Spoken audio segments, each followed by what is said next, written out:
Okay, so I'm just figuring out how I'm gonna lay this tile. This is an 18-inch by 18-inch tile, and it's gonna be laid square.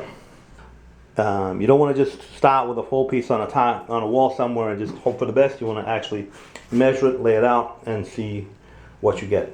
And the way I usually measure it out is I'll lay a few pieces down, like 4 or 5 pieces, and then measure from wall to wall, and so I have that as a reference to see what I'm going to get.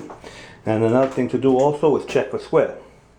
So I have this down even with this wall over here, so it's exactly parallel to that wall, and it's actually pretty good with the tub. But I also want to check to see if it's square with the door, because I don't want it to be, even though the piece is big, you're really not going to see if it's off by a little bit, but you want to see if everything is square anyway, so that you know what you're going to be dealing with. So if I start with a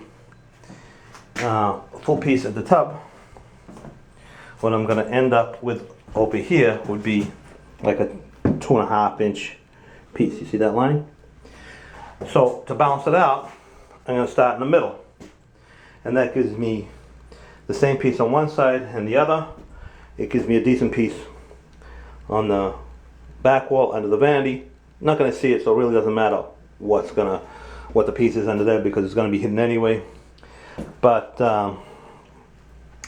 at the toe kick, which is going to be about here on the wall, it's also going to give me a decent piece.